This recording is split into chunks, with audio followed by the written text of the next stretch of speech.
are many Americans right now who really want to return to our Founders' Constitution, especially when we live in a day and age where so many people are trying to tell us that the Constitution is a living document, or we have Supreme Court justices who are pontificating on international law. But we have to be really careful.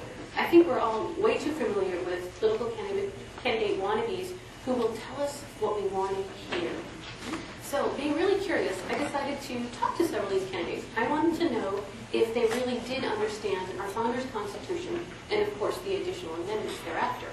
So I was really thrilled because there are several candidates out there who do understand the Constitution, and they do want to go to office and be able to hold us to our Constitution. And then let's just say there's some other candidates out there who fall under a different category.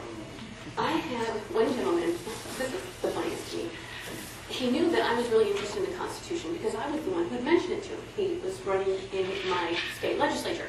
And so he had mentioned the Constitution, and when I got up there, I went to him and asked him, what about the Constitution? Where did you study it?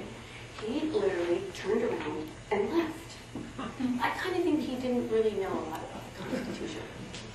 I had another gentleman who, in that kind of surreptitious, confiding manner said, well, he does kind of speak to please his audience. And another one who said, it is a good idea to know the Constitution and to preserve it. But I didn't have any clue how he planned on doing that since he had never studied the Constitution or our Founding Fathers. And then I had a politician who admitted that would be a good idea to learn the Constitution. Now, this is a politician who has already taken an oath of office to hold it. And then there was one gentleman, it was actually quite refreshing because he was really honest. He didn't know anything about the Constitution, but he really wanted to talk about it, and I got the feeling he wanted to learn more about it. Kind of a new idea, perhaps.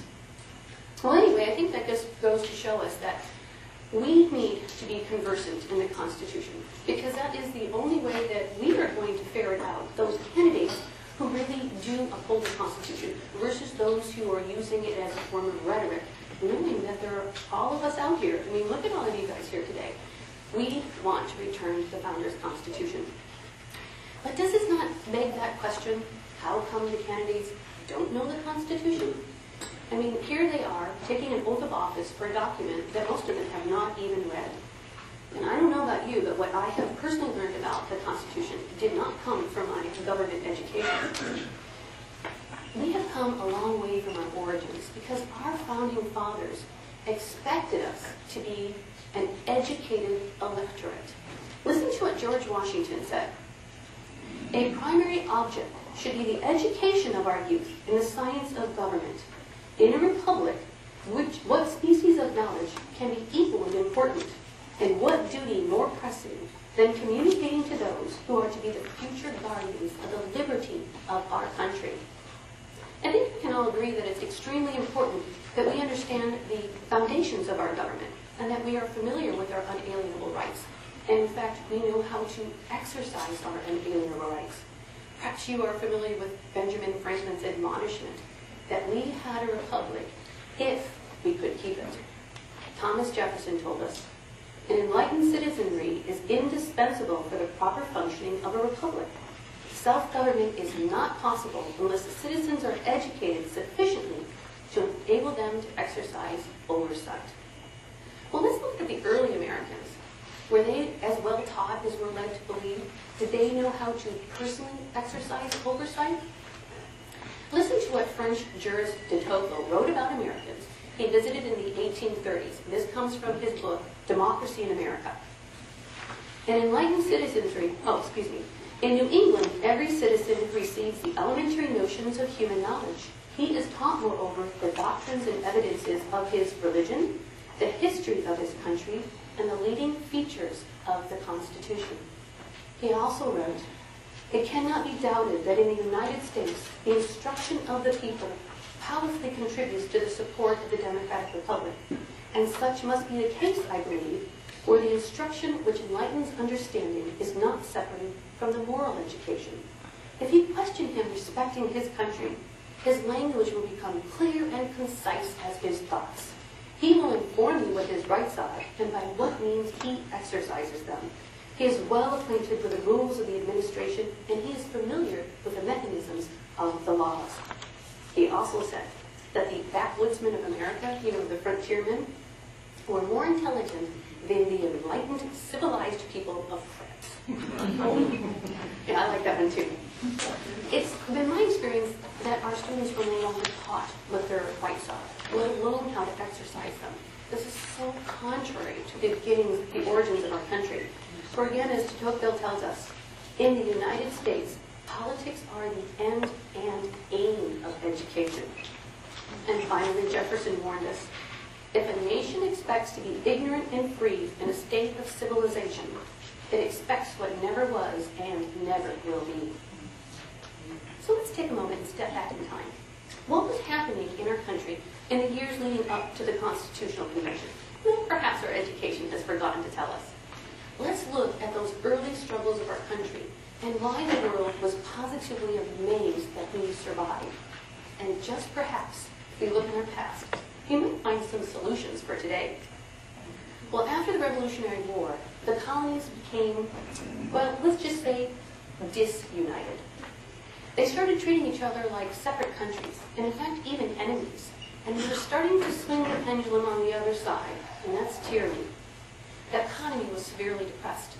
The soldiers were losing their farms and their homes because they had not been paid, and inflation was rampant. The Continental, which was the federal currency of the time, had become almost valueless. And in fact, many of the states themselves were printing their own money too, which of course added to this inflation. And the thing to note, of course, is all inflation is an unnatural increase in the money supply, such as printing paper money without backing. So just like today, the government was printing paper money without backing to pay its bills. So we've already tried that. It failed. The British garrisons were arrogantly stationed on our northern borders. So when Britain left after we won the war, I think most people think that they took their soldiers and went home. They left almost all their soldiers on the northern border because they were waiting for us to fail. They just assumed we would fail, and then they could just swoop down and pick up the pieces.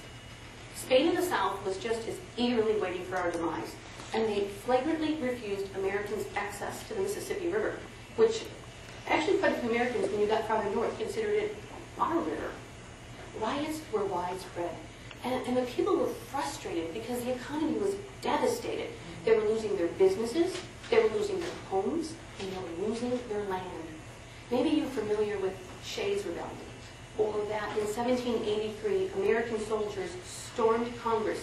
It was in Philadelphia at that time, and they left. They literally fled for their lives and did not return until after the Constitution was ratified. We also had a federal government that was insolvent. Sounds way too familiar. They were so insolvent. The thing is they would ask the states to fund them, and the states were not funding them.